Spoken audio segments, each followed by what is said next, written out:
Terima kasih pemirsa, Anda masih bersama kami. Bang Usman, coba kita cari tahu dulu Bang, bagaimana sebenarnya indeks pembangunan manusia ini dan dampaknya bagi manusianya. Kita sudah terhubung lewat saluran telepon dengan Kepala Lembaga Demografi Indonesia, Turo Wongkaren. Mas Turo, selamat pagi. Selamat pagi. Mas Turo, kemarin UNDP mengeluarkan IPM Indonesia naik sudah di angka 0,7 sekian. Katanya kalau tinggi itu kalau nilai IPM-nya minimal 0,700. Pertanyaannya, apakah memang ini sesuatu yang luar biasa atau memang sudah sesuai dengan tren pembangunan terutama sejak beberapa tahun terakhir ini? Menurut Anda bagaimana? Baik, kalau dibilang luar biasa sih nggak terlalu juga, karena apalagi kalau kita melihat trennya ya, karena tren HDI kita itu udah dari 0,7 itu sekitar 0,7 udah cukup lama. HDI itu jadi, Human Development Index, IPM begitu ya? Ya, Human Development Index. Jadi kalau saya lihat datanya di sini tahun lalu misalnya itu udah 0,704, kemudian 0,7 tahun sebelumnya. Jadi memang arahnya sudah ke arah apa yang kita dapat tahun ini, yaitu 0,707. Ya. Kalau gambarannya Mas Turo, supaya kita dapat gambaran, ini kan Indonesia diberi indeks pembangunan manusia 0,7 sekian. Kalau negara-negara maju itu IPM-nya ada di level berapa ya kira-kira? Jadi IPM pertama kita mesti sadari dulu bahwa IPM itu memang dibuat karena orang menyadari angka-angka yang indikator yang digunakan untuk pembangunan biasanya hanya ekonomi saja.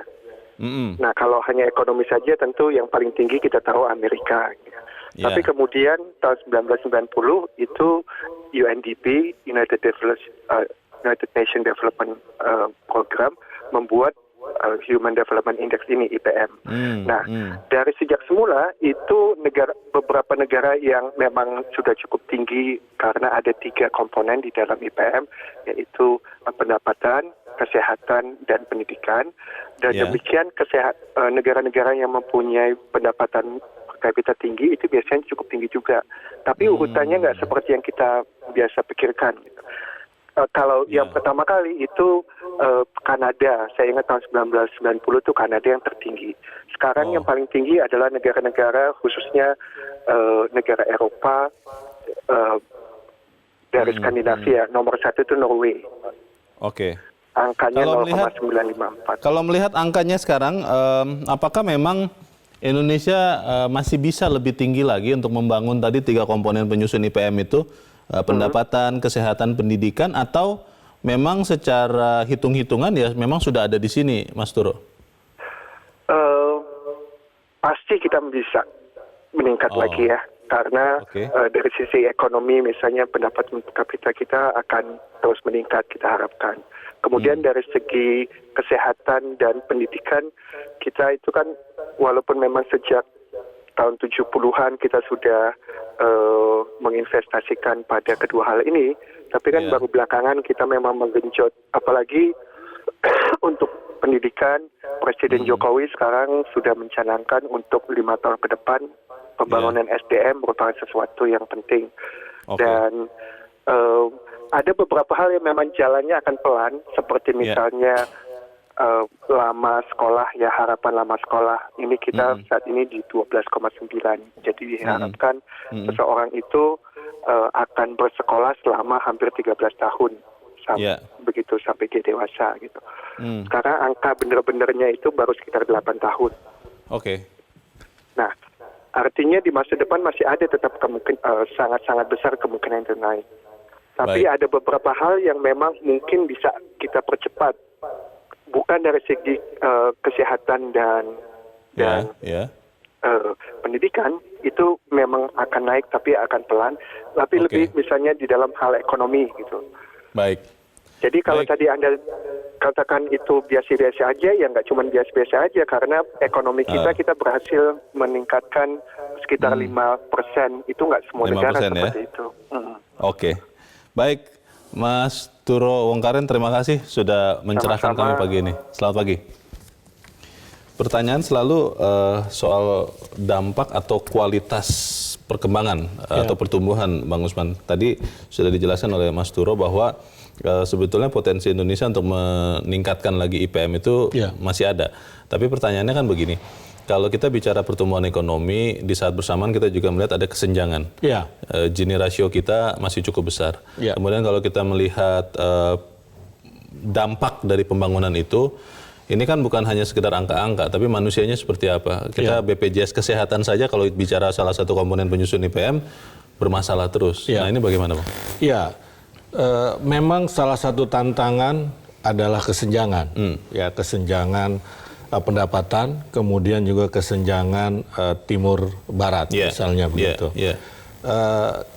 BPS sebetulnya sudah melakukan pengukuran IPM. Ya, tahun 2018 itu yang paling bagus Jakarta 80, sekian. Itu angka dari BPS ya? Iya, BPS angkanya beda, kalau ini kan 0,7 tapi kurang lebih sama lah. Artinya ya? Ya, artinya sama. Nah, kemudian paling rendah adalah Papua. Betul. 60, sekian. Berarti itu kan menunjukkan adanya kesenjangan sebetulnya dalam kualitas sumber daya manusia kita begitu. Nah, karena itu memang pekerjaan besar pemerintah adalah mengurangi kesenjangan ini, baik kesenjangan pendapatan maupun kesenjangan pembangunan. Nah, di tangan Pak Jokowi dalam 5 tahun terakhir sudah ada penurunan ruang kesenjangan dari 0,4 begitu sekarang sudah 0,38 sekian begitu kan. Nah, ini kan kabar baik. Nah, kemudian dari sisi kesenjangan pembangunan juga dengan semangat bukan Jawa sentris, ya Indonesia sentris, itu juga akan mengurangi kesenjangan itu begitu. Nah, kemudian ini akan berdampak kepada IPM tadi. Misalnya apa? Soal infrastruktur pendidikan, sekolah di daerah terdepan, terluar, terpencil itu masih jadi problem. Kemudian gurunya juga, ya gurunya itu kadang-kadang harus dimaafin, misalnya di Papua itu ada guru yang harus belum waktunya selesai mengajar dia harus meninggalkan sekolah karena harus mencari pekerjaan lain untuk mendapatkan uang misalnya. Nah, hal seperti itu harus diselesaikan. Nah, soal kesehatan juga, soal ya Indonesia kita sudah membangun fasilitas kesehatan di banyak tempat tadi, terpencil, terdepan, terluar, tetapi disarankan juga untuk dari sisi teknologi, misalnya fasilitas kesehatan terapung, ya kapal-kapal rumah sakit ya terapung. Kondisi geografis kita, karena kondisi geografis itu kan terkait dengan teknologi, jadi tidak harus ngotot juga untuk membangun satu rumah sakit yang di daerah terpencil, tetapi ternyata juga susah dijangkau atau tidak sesuai dengan jumlah penduduk, katakanlah seperti itu. Kalau bicara begini, IPM tinggi ini kan sebenarnya kerja pemerintah, dan beberapa orang mengatakan kelihatannya yang cukup bekerja keras pemerintah pusat.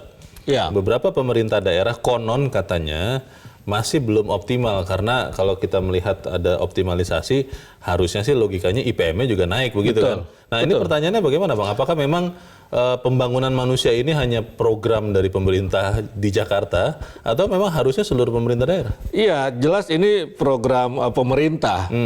Tetapi yang tadi Anda sampaikan itu kelihatannya daerah menggantungkan pada pemerintah pusat, tidak kreatif begitu. Misalnya dalam soal pendanaan itu kan hanya menunggu limpahan atau kucuran dari pusat. Dari Jakarta. Ya, tetapi dia sendiri tidak kreatif mencari sumber-sumber pendanaan. Tetapi banyak sebetulnya kepala daerah juga, kita tidak boleh mengabaikan atau menafikan itu. Misalnya tadi saya cerita soal MAPI, itu bupatinya lumayan kreatif juga, dan kemudian membuat program guru untuk sekolah terpencil misalnya. Itu inisiatif sendiri? Inisiatif sendiri. Tidak menunggu dari pemerintah pusat? Menunggu dari pusat. Nah, ini kan akan meningkatkan harapan lama sekolah kan begitu ya, yang tadinya 8 tahun.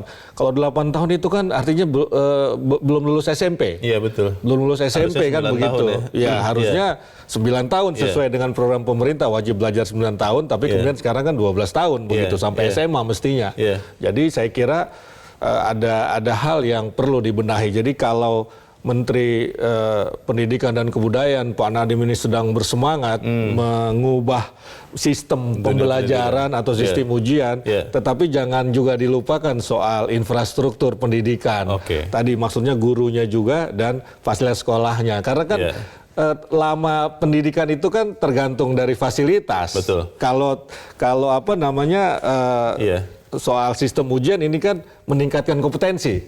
Nah, urusan lama dulu belum selesai, itu kita sudah mengurus kompetensi. Tidak apa juga sih, yang penting paralel. Masalah negara ini adalah bagaimana menyejahterakan rakyatnya, karena kita kan negara kesejahteraan, Bang. Dan salah satu indikatornya adalah IPM. Tapi pertanyaannya, apakah cukup kalau kita sudah mendapat IPM masuk ke level tinggi 0,7, kemudian kita bertahan di situ saja? Kita akan bahas di bagian berikutnya. Pemirsa tetap bersama kami, Editorial Media Indonesia segera kembali. Terima kasih pemirsa, Anda masih bersama kami. Bang Usman, kita coba dengarkan dulu ya pendapat dari masyarakat. Apakah mereka melihat juga bahwa ada manfaat yang luar biasa dari indeks pembangunan manusia yang tinggi ini? Kita sudah terhubung dengan pemirsa Metro TV di Magelang, Jawa Tengah. Ada Pak Sukarwan. Pak Sukarwan, selamat pagi Pak. Selamat pagi Metro TV. Selamat pagi Pak Sukarwan. Silakan Pak, pendapat Anda Pak, tantangan di balik IPM tinggi nih Pak. Ya, memang tantangan di balik IPM tinggi itu kita harus tetap konsisten dengan komitmen kita bahwa menjaga kualitas sumber daya kita. Nah, ini kuncinya yang paling berafiliasi penting itu adalah Kementerian Pendidikan dan Kebudayaan. Ini tugas Nadiem Makarim. Karena atau lompatan ya, dulu wajib belajar 9 tahun. Nah, sekarang 12 tahun. Nah, itu kan suatu kenaikan kualitas yang bagus. Nah, kembali kuncinya di guru. Makanya guru-guru terutama yang sekolah-sekolah terpencil itu harus ada insentif tersendiri. Jangan disamakan gajinya. Ada tunjangan kemahalan mestinya. Harus dipikirkan ini, karena jangan sampai guru tidak konsentrasi ngajar karena gara-gara mencari pendapatan sampingan, ngojek dan lain-lain dan lain-lain. Nah, harus ada tunjangan kemahalan istilahnya kalau di perusahaan di sistem penggajian. Nah, karena kuncinya sumber daya manusia itu adalah di lulusan-lulusan kita yang sekarang sudah wajib belajar 12 tahun. Tapi saya hanya pesan satu, Pak. Kalau wajib belajar 12 tahun bukan berarti kelas 3 SMA itu disebut kelas 12. SMP tetap kelas 1, 2, 3, SMA kelas 1, 2, 3. Bukan berarti turut SMA kelas 3, kelas 12 itu malah membingungkan masyarakat itu. Walaupun wajib belajar 12 tahun bukan berarti penyebutan di SMA terus kelas 10, 11, 12 itu tidak, harusnya dikembalikan ke asalnya. Baik. Itu terima kasih Pak Sukarwan di Magelang, Jawa Tengah. Selamat pagi Pak. Jadi bingung Pak Sukarwan karena ada 11, 9. Saya juga masih berhitung kelas 9 itu kelas berapa gitu. Kita beralih ke pemirsa berikutnya. Ada Pak Bambang Saptono di Surakarta, Jawa Tengah. Pak Bambang, selamat pagi Pak. Ya, selamat pagi Metro TV. Selamat pagi saudaraku bangsa Indonesia. Selamat pagi. Silakan Pak Bambang. Baik Mas, kita pantas bersyukur bahwa di tahun 2019 ini indeks pembangunan manusia yang disampaikan oleh PBB atau Perserikatan Bangsa-Bangsa bahwa Indonesia menduduki peringkat kualitas hidup di urutan ke-111 dari 189 negara, di mana nomor satunya adalah Norwegia dan nomor terbawahnya adalah Nigeria. Sementara di ASEAN, Mas, kita berada di bawah negara Filipina yang menempati urutan 106. Dan di bawah kita, tenang saja, masih ada Vietnam, Kamboja, Myanmar, dan sebagainya. Kemudian begini, Mas, bahwa suatu negara bisa dikelompokkan di dalam indeks pembangunan manusianya itu tinggi bila berada di atas 0,700. Di mana tahun 2019 ini Indonesia telah mampu memukir prestasi yaitu dengan IPM tinggi 0,707. Padahal di tahun 2018 negara Indonesia masih memiliki nilai di bawah kelompok tinggi yaitu di 0,694. Untuk menaikkan nilai indeks pembangunan manusia suatu negara itu tidaklah mudah karena harus dihitung dengan menggunakan 3 kategori yaitu kesehatan, pendidikan, dan pendapatan. Oleh karenanya Mas, dengan Indonesia telah mampu meraih nilai IPM tinggi di 0,707, berarti kepemimpinan Presiden Jokowi ini telah terbukti mampu meningkatkan kualitas hidup bangsanya yang mencakup kesehatan, pendidikan, dan pendapatan rakyatnya. Angka harapan hidup di Indonesia di usia 71,5 tahun. Sementara tertingginya adalah di Hong Kong, Mas, yaitu bisa mencapai 85 tahun. Dan terendahnya di Afrika Tengah, yaitu di usia 52 tahun. Sementara angka pendapatan nasional bruto per kapita di Indonesia adalah 157 juta, Mas. Sementara yang tertinggi di dunia adalah Qatar yang mencapai 1,5 miliar. Kita nggak usah rendah diri itu. Sementara Mas, angka rata-rata tahun sekolah di Indonesia adalah 8 tahun dan tertinggi di dunia adalah Australia. Tidak saya sebutkan, nanti tidak kita rendah diri. Tapi kita optimis, Mas. Sekarang ini dengan indikator tersebut bahwa ini Menteri Pendidikan Nadiem Makarim, terus kemudian di Kementerian Kesehatan ada BPJS, kemudian kaitannya dengan investor-investor asing atau perusahaan-perusahaan baru, saya yakin Indonesia ke depan akan melesat. Terima kasih. Terima kasih Pak Bambang Saptono di Surakarta, Jawa Tengah. Selamat pagi Pak. Para pemirsa optimistis walaupun tadi ada beberapa masukan ya dari Pak Sukarwan di Magelang, Bang Usman, bahwa kuncinya adalah di guru. Nah ini bagaimana Bang? Iya, saya kira benar kuncinya di guru. Ya di guru. Kalau ada guru belajar di bawah pohon juga bisa, kira-kira begitu. Tidak harus misalnya ada ruang kelasnya kan begitu. Ya, tetapi percuma ada ruang kelasnya tidak ada gurunya. Kira-kira seperti analoginya itu. Nah, jadi begitu ya. Iya betul juga kalau disampaikan oleh Pak Sukarwan tadi itu ya guru kuncinya. Nah sekarang bagaimana kita meningkatkan kualitas guru. Pak Nadiem kemarin sudah memberikan kemerdekaan kepada guru dalam mengajar, dalam menentukan misalnya metodenya seperti apa. Nah, barangkali tinggal lagi bagaimana, karena tadi tantangannya adalah kesenjangan distribusi guru. Tunjangan kemahalan tadi yang disampaikan Pak Sukarwan itu betul. Iya, jangan sampai tadi yang saya ceritakan di MAPI Papua itu harus berkebun dia, belum selesai mengajar menghidupi dirinya, untuk menghidupi diri, mencari usaha sampingan. Kalau di kota-kota besar ngojek begitu kan. Nah ini tantangan juga buat kita semua begitu. Artinya apa? Dari situ kan jelas sekali bahwa berhubungan antara kualitas guru dengan pendapatan guru. Dan salah satu komponen IPM adalah pendapatan kan begitu. Pendapatan bisa ditingkatkan dengan apa? Kalau pertumbuhan ekonominya bagus kan begitu. Saling berkelindan. Kalau begitu pertanyaannya, apakah kemudian yang menyadari bahwa IPM tinggi ini akan sangat bermanfaat hanya kita-kita saja, atau ini seluruh komponen stakeholders termasuk pemerintah di daerah sudah menyadarinya? Kita akan bahas di bagian berikut dan pemirsa tetap bersama kami. Editorial Media Indonesia segera kembali.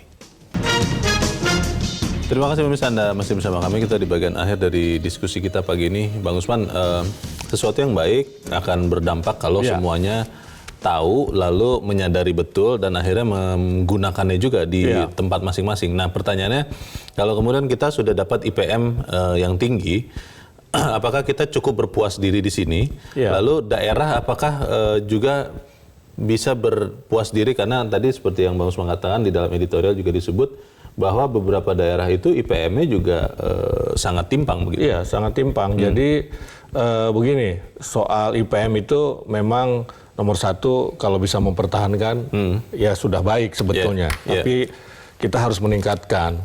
Jangan sampai seperti misalnya is doing business yang kemudian berinvestasi sudah bagus turun satu peringkat begitu kan kira-kira. Target pemerintah, target Pak Jokowi 40. Kita masih 72, 73 begitu. Nah, karena itu IPM juga harus minimal sejelek-jeleknya itu kita pertahankan kan begitu. Minimal lagi ya masih ada di posisi tinggi, artinya di atas 0,7 kan begitu. Nah, tetapi peluang meningkatkannya masih tinggi kan begitu. Karena indeksnya kan 0 sampai 1 begitu. Jadi kita bisa sampai 0,8 itu akan bagus misalnya. Nah ini perlu bukan cuma menggantungkan kepada pemerintah pusat, ya. Walaupun pemerintah pusat yang berperan paling besar, tetapi juga daerah mesti kreatif. Ya, Papua itu kenapa rendah? Ya karena memang selama ini kan diabaikan oleh pusat begitu. Nah karena itu sekarang Presiden Jokowi dan pemerintahan sekarang ini tuh begitu concern terhadap Papua. Banyak sekali perhatiannya. Ada pembangunan infrastruktur misalnya. Tapi pertanyaannya kan, kalau misalnya kita bilang Papua, Bang, ada yang mengatakan bahwa konon katanya para pemimpin di daerahnya pun itu dia. Masih belum optimal begitu menyejahterakan rakyatnya. Jadi kepedulian dari pemerintah pusat itu juga harus diimbangi oleh kepedulian dari pemerintah daerah. Ya seperti saya contohkan tadi Bupati Mapi misalnya itu bagus, kreatif dia dalam konteks pendidikan. Nah, bagaimana ini menular juga ke kepala-kepala daerah lain terutama yang indeks IPM-nya itu masih rendah, ya. Kreativitas seperti itu kan sebetulnya tidak memerlukan anggaran besar.